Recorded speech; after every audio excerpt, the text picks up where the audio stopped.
За търсещите имоти едно от най-важните неща са снимките. Броят и качеството им са определящи, за да привлечете вниманието на потенциалните купувачи и наематели. По тази причина в Estate Assistant имаме възможност да добавяме неограничен брой снимки към всеки имот. В последствие може да ги обработим и подредим в най-подходящия ред, като изключим част от снимките, които не желаем да се публикуват в порталите. Добавянето става от бутон "Добавяне".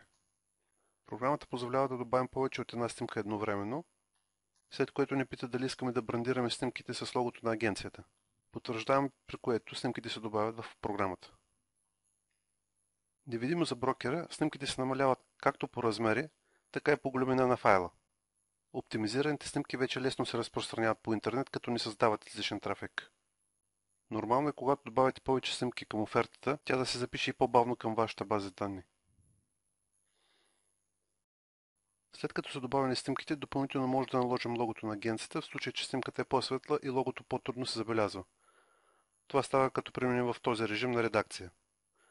Наслагването на водния знак става чрез натискането на бутона. В същия екран имаме възможност и да завъртаме снимката в случай на нужда. Подредбата на снимките става с бутончетата в горната част на екрана. Така може да си изберем най-подходящата снимка за топ снимката на офертата и да подредим останалите в някакъв подходящ ред.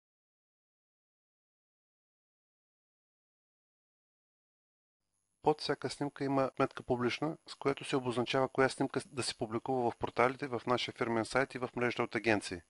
Премахването на съответната отметка означава, че тази снимка няма да се публикува в посочените места.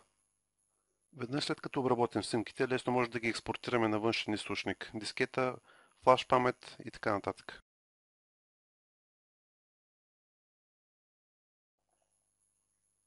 При използването на Estate Assistant за вас отпада нуждата да организирате снимките си в папки, тъй като ние ви гарантираме тяхната цялост и 24 часов достъп до тях 7 дни в седмицата.